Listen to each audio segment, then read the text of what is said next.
Hello and welcome to ThePrint. I'm Risha Chitlanga, and today we will discuss about this important issue of free bus rides for women, which is provided by a lot of state governments today. Now we're increasingly seeing a trend of political parties promising free bus rides as one of the main poll promises, during elections. Um, this has also brought the much neglected public bus transport, as a part of the political discourse. So, do such schemes give impetus to public transport or are counterproductive? To discuss this, I am joined by Professor Geetam Tiwari from IIT Delhi. She is one of the leading transportation planning experts in India. I'm also joined by urban mobility expert Shreya Gadepalli. She is the founder and managing trustee of Urban Works Institute. Urban Works is a non-profit organization that works with government agencies in providing urban mobility solutions and sustainable development of cities. Thank you for joining us today. Geetam ma'am, Yes. I would like to start with you. Uh, today we see several states such as Delhi, Punjab, Karnataka, Telangana, Tamil Nadu, among others, who are providing free bus ride for women. So, and recently in Maharashtra, Congress and its allies have promised free bus ride as one of the key poll promises in their election manifesto. So, bus transport is now becoming a part of the political discourse. How do you view this, ma'am? And if this move gives push towards public transport, or is it counterproductive? First of all, thank you for inviting me to this panel discussion. Uh, my first reaction to this is that I think it's a wonderful thing that finally public transport has become part of serious political agenda. And as far as I know, Delhi government was the first to introduce free bus ride in Delhi in all government and buses which were run by DIMS, Delhi Integrated Multimodal Transport Company. I have recently seen a report which evaluated the scheme for Delhi, and at least I think the scheme is definitely successful for two reasons. One, it was done to provide basically a lot of benefit to women, working women, and the scheme has shown that because of this free bus ride, many more women are able to travel longer distances, and they are able to save money, and which that money goes into providing for education or other necessary services for their households. And they're able to basically the catchment area where they are able to travel uh, to get more productive work has expanded. So more than 75% of the women who were interviewed who were making use of the scheme are extremely happy. And if this happens, it has become a serious political agenda. And if this is expanded in other cities, I think it's definitely a positive move. But I have a lot of other uh, concerns that we want to promote public transport. This may be one of the very first initial step, but in order to provide better public transport, to retain people who are using public transport, even when their incomes have improved and they have access to other modes of transport, many more things have to be done to improve the uh, quality of services which we are providing by bus transport. So, but my first response is it's a very nice, good move. It has had positive benefits, especially for middle and lower in middle income women. They are able to access work better, not only work, but also in the interviews they described in Delhi. Delhi experience has been very positive. Uh, Going for health services, they are not dependent on anybody else to take them to perform various activities. Shreya, you've been in Sure. this sector for so long, and what do you think now that we are talking about public transport in the election? How do you see this?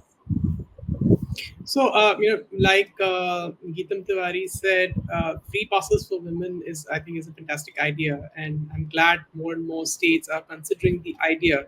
Also, the fact that schemes like the free buses in Delhi or Tamil Nadu or Karnataka, the Shakti scheme, they've put the spotlight on buses.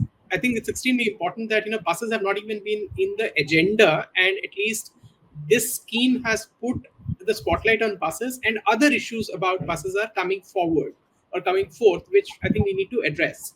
Such Now, as I would say that while free buses for women is great, it's not enough, right? The question is, where are the buses? Right? India has such a dearth of buses. It's shocking that the total bus fleet in all Indian cities put together is just marginally more than that in one city, that is Beijing. So Beijing has about 28,000 buses, and all Indian cities put together has 30,000 buses. Urban, Mm. publicly run buses. I'm not talking about informal transit, share autos, etc., which really fill the gap of where the government is failing in providing high quality public transport to citizens.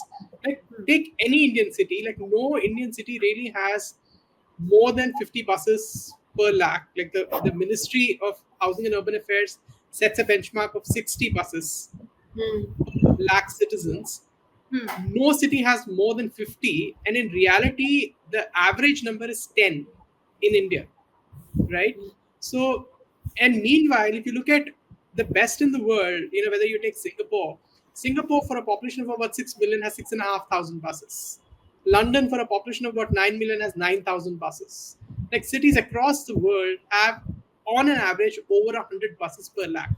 We are deeply lacking. So what happens then is, as in, we did a recent study in Chennai, hmm, and what we found was that while women, they're happy about the free buses, but what they want is better bus services.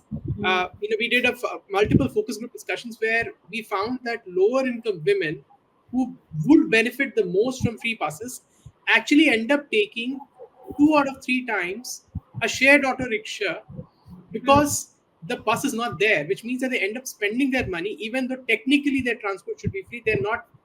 They are having to spend money, because if they don't spend that money and wait for the bus, they end up losing salary. So it makes no sense in that sense, right? Unless we have more buses, better buses, free buses doesn't cut it. okay. But now, Similarly, we found that when we did a survey of about 1,600 respondents in Chennai, mhm, that nearly 50% of the women were willing to actually pay for a premium bus service, a premium air conditioned bus service, which means that if there was a frequent, comfortable bus service, they would be willing to pay for it. The other 50, of course, said that they would need the free buses, because they have low incomes, and they really depend on the free bus services. hmm. Just what you just mentioned, can the private sector fill in this gap? Is the government seriously looking at using the private sector? As you mentioned, that there is a huge shortage of buses in cities. So, can the private sector step in till though there is a push towards electric buses? Sure. I would say this, when you're talking about private sector is there for one explicit purpose, which is to make a profit, right? The private sector is not going to step in Hmm. to do public good, right? Its intent Okay. is to make a profit. So it does serve two ends of the spectrum. One end of the spectrum is that it would provide low quality but cheap services.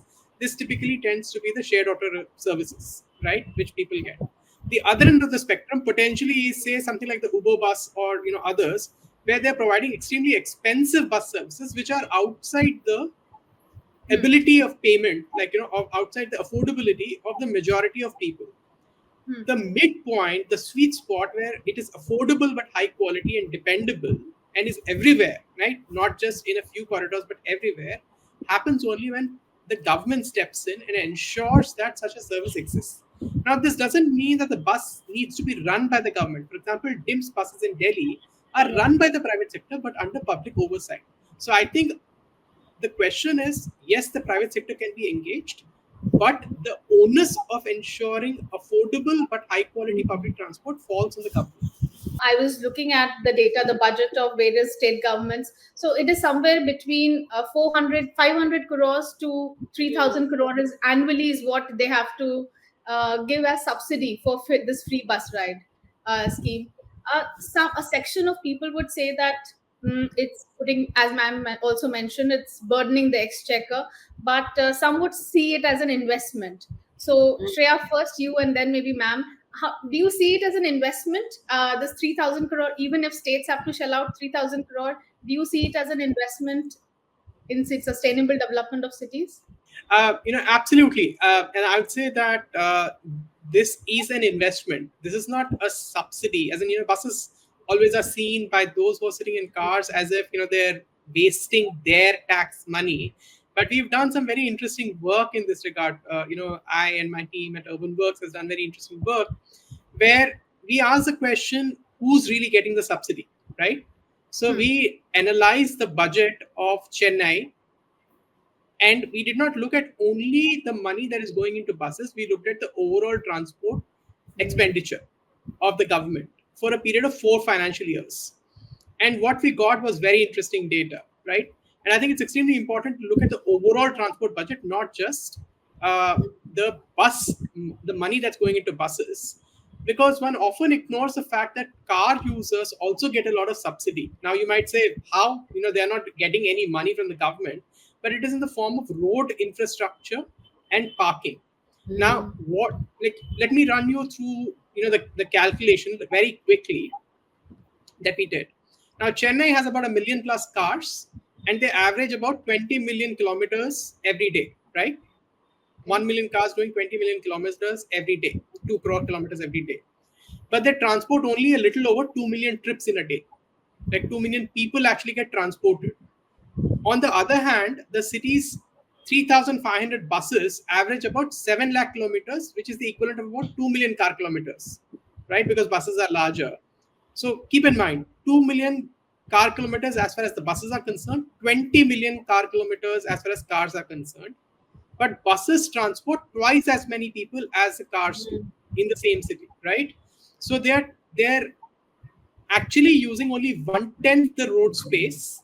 They're consuming 1/10 the road space, but transporting twice as many. So effectively, a car passenger is getting 20 times more subsidy in the form of road expenditure. So every rupee spent on road, whether it's relaying of the roads or creating a flyover or elevated road or whatever else it is, every rupee spent 10 times more is going to the car passenger versus the bus passenger. Now, take into account also the fact that buses are getting additional support from the government for passes or deficit gap, etc. And some car users might say, oh, we are also paying road tax. So we also analyzed that, and we found out that per trip, cars are paying a road tax of between 5 to 7 rupees, depending on the car that they're using, right? And effectively, cars are getting a subsidy of 80 rupees from the government, but are paying 5 to 7 rupees in terms of road tax. So they're getting more than 10 times what they're paying as road tax in the form of free roads and free parking in the city. Meanwhile, buses are getting only less than 1/10, about a little over 6 rupees is what they're getting in effect, like the road support as well as the direct support in terms of passes, etc. So really, it is a car that is getting subsidized by the government. And the money that is going into buses is an investment into social good. It's an investment. Like, look at it this way, that women, only less than 1 in 5 women are actually of employable age in India is actually employed, and a big barrier is transport. When there is poor transport, women do not have access to job opportunities. And what the free bus scheme, when it's done well, has shown is that their opportunity to earn increases fantastically. There's also another study that you should look at, and this was done for Chennai's free buses, done by the CAG. It's a non-profit based in Chennai. It's the Citizen Consumer and Civic Action Group. They did a study which is called Fair, like fairness, fair. And fantastic results. So have a look at it afterwards, and maybe your audience can also have a look at it. But the big point here is that money that is being put into buses is an investment that is not only a social good, but it is an environmental good. On the other hand, what is really getting put is money into cars, right, as a subsidy. And keep in mind that Chennai has one of the best buses in the country, right? Mm. Chennai is not some small. So in reality, most other cities are doing even worse off than Chennai, right? Okay. Chennai is the best case that we have, or one of the best cases we have in the country. So I do not want Chennai to get a bad rap just because I've given data for Chennai.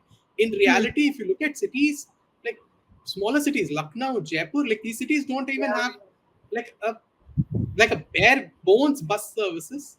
Hmm. But and all that they're spending is on flyovers and roads, right? So I think this is where we need to be like we look at a fair world. In a fair world, if Hmm. cars are going to get 80 rupees per trip, bus passengers should be paid for traveling on bus, not Yeah. being asked to pay for the bus, right? Well, as in that might sound too much, but I would say at the very least, Hmm. bus fares should be affordable but high quality. And what you need to do actually is to charge the cars for the congestion that they're creating, charge the cars for the pollution that they're emitting, Hmm. and charge the cars for the waste of road space that they're doing in the form of parking, and Hmm. use that money to make sure that we have high quality bus services that Hmm. everyone loves to use, right? These needs to be air conditioned. I would say that there should be one fare, low fare, one Hmm. quality, high quality for everyone. There's no reason why every bus in Delhi, every bus in Chennai, every bus in Mumbai should not be an AC bus, Yeah. right? And be Okay. provided at ordinary fare, Hmm. right? I'm not saying free, but I'm Yeah. saying ordinary fare, right? I will, yeah. So here I want to ask Geetam ma'am that the figures that Shreya just shared. Do you think public transport, especially bus transport, can be made free for everyone? Because there was a study done by you last year where you calculated average amount that a person has to spend on public transport. A Yeah. household with 12,000 rupees monthly income of Right. 12,000 rupees has just 26 rupees per day, that Right. he or she Right. can spend on, right? So, ma'am, coming to the issue of pricing and also the fact, two questions. One, can public transport, bus transport be made free for everyone? Because there are a lot of people who can't even afford bus ride in Delhi. I can talk about that, Yeah. Yeah. Delhi specifically. So, do you think that? And secondly, or do we have to rethink the pricing model again of bus transport system so that more and more people use this service? Definitely, we Correct. have to increase the number Yeah. of buses. There is no doubt about Yeah, I think, if you especially go by the line, your earlier question, that is it an investment or is it, it. a subsidy? Obviously, this is an investment into your society. And imagine if it was to begin with, why not extend it to senior citizens? Why not extend it to students? Already, students have a student pass, which is a very heavily subsidized. Yeah. But if we provide quality, see, the current problem has been that unless there is lack of, number one, our fleet is totally inadequate. Shreya gave us a lot of numbers for that. Absolutely true. Hmm. But more than that, if your good quality bus also gets stuck in congestion, if you're not able to provide reliable service, I want to be somewhere, I go there and the bus is delayed by 30 minutes, or I have no clue when the next bus is going to arrive, Hmm. then people who have choices, they will not use bus services.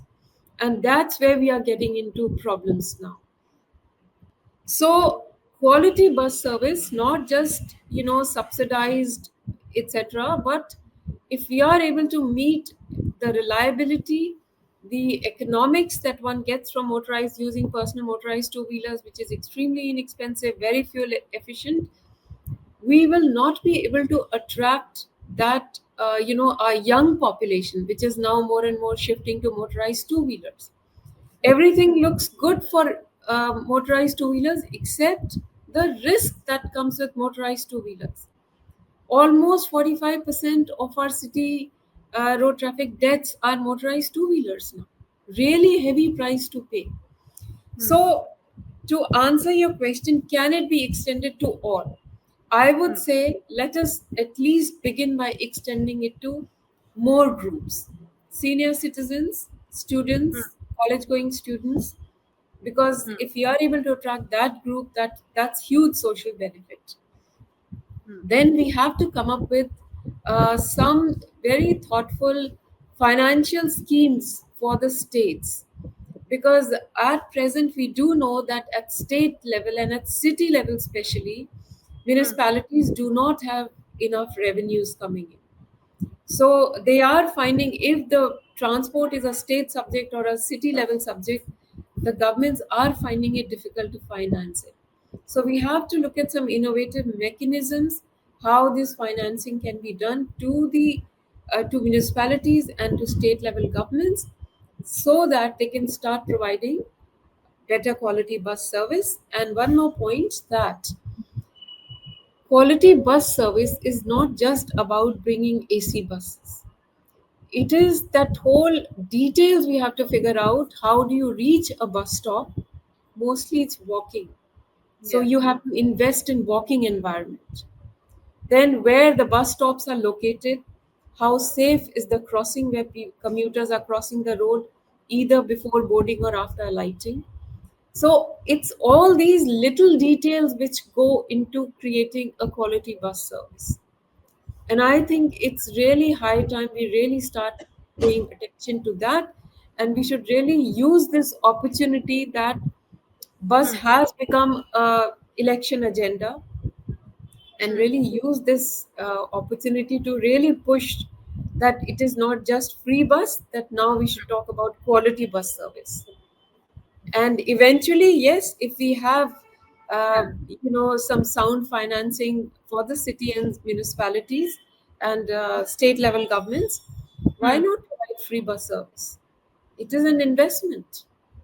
So, or heavily subsidized. I mean, again, maybe I should not use the word subsidy at all. Absolutely. I That's think not that's a the that's a right word at all. Yeah. we are It's propagating the really wrong notion investment into a ourselves. clean future.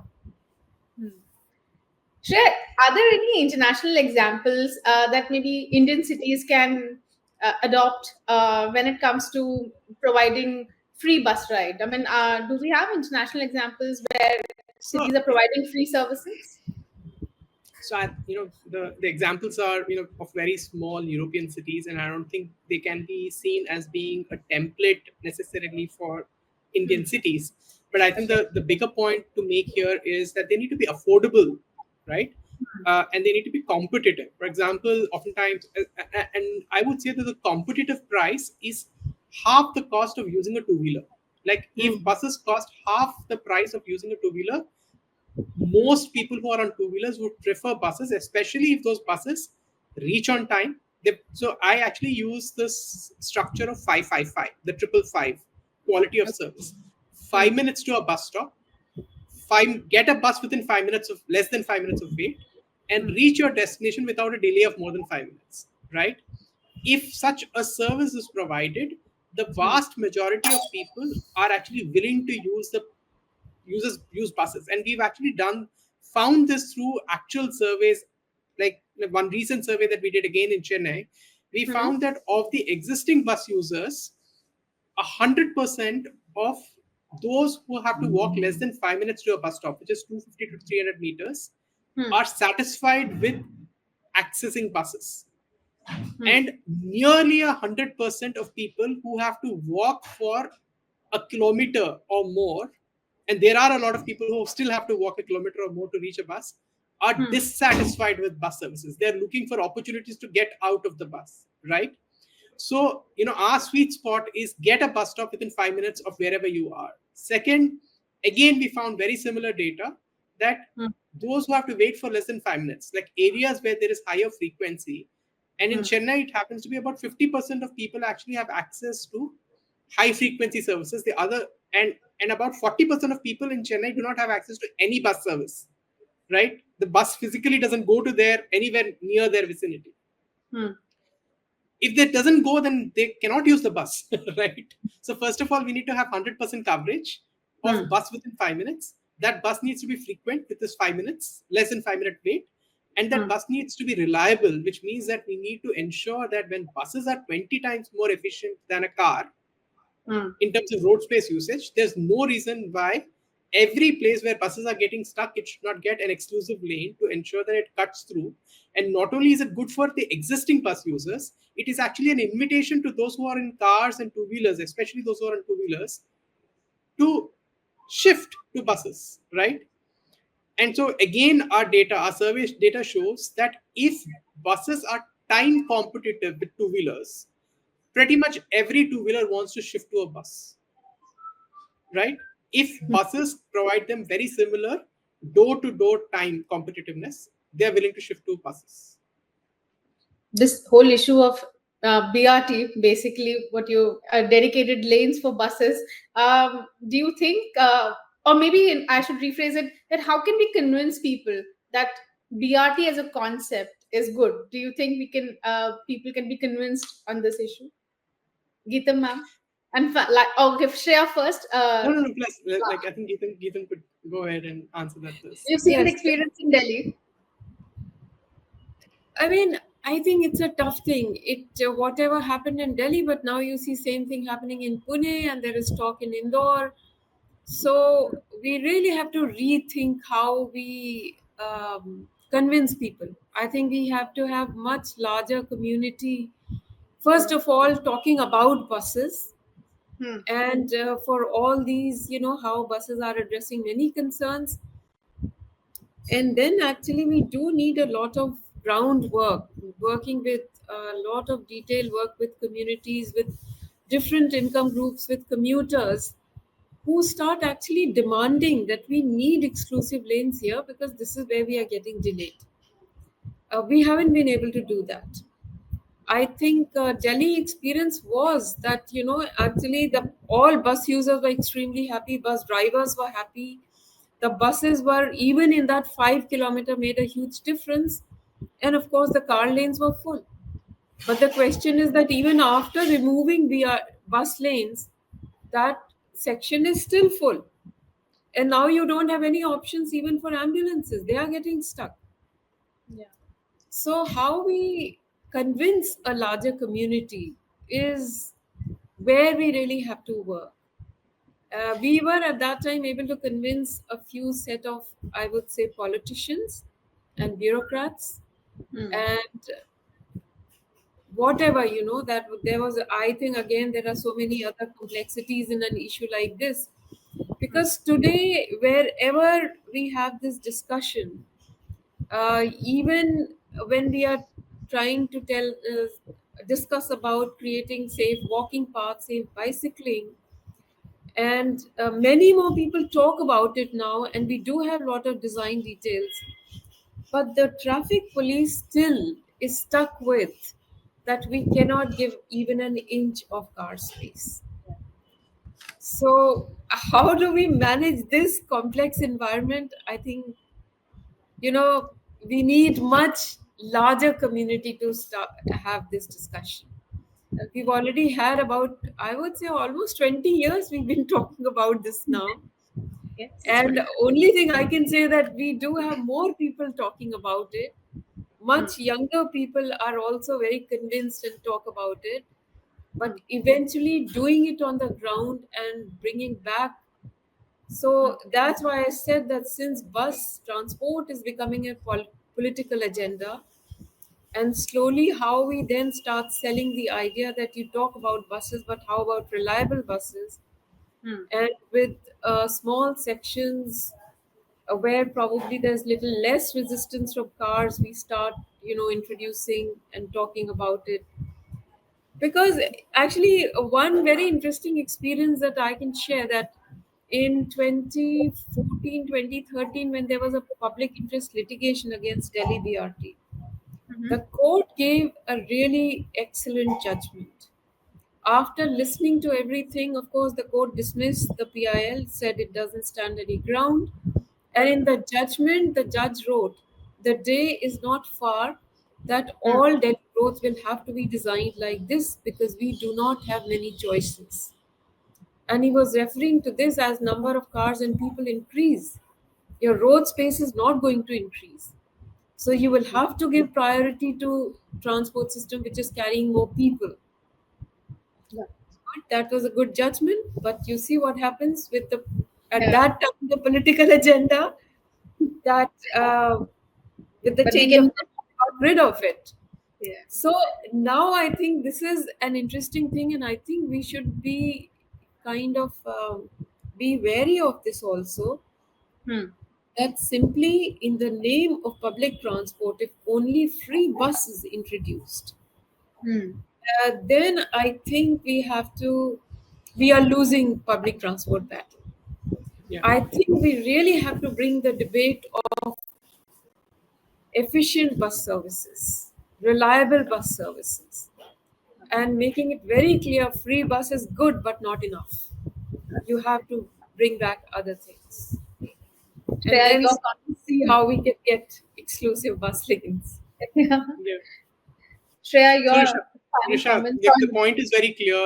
I think buses actually have an image problem, and this is something that we need to, acknowledge that even people who work for buses, or the whole idea of free buses for women also stems from the idea that buses are for the poor, and not that buses are for everyone, right? And unless we change the image of buses, that everybody imagines a bus service that you would love to take to everywhere. So this needs to be high quality, this needs to be reliable, right? This needs to be comfortable. Unless that image is changed, I think it's hard to sell buses, because they'll remain as being some poor service for some poor people who's not us, right? And but once we change it, and that's exactly what we at UrbanWorks tried to do with a campaign called Bus for Us, and we Mhm. did this in multiple cities, and we did get a fair amount of traction from the youth of the city. For example, in Bangalore, a new Hmm. group called Friends of BMTC got created. Like, they're very active now. In Chennai as well, we're starting that. We did this in Ahmedabad too. So I think what we need to do is to change the imagination of people as to what buses are and what buses can be in their lives, make Hmm. it seem like it is something that they can use every day, right? That's when support for dedicated bus lanes, exclusive bus lanes, and the idea of a completely rethought, reimagined bus service can Hmm. take root. Okay, done. Thank you so much, both of you, for sharing your views on this. Thanks a lot once again.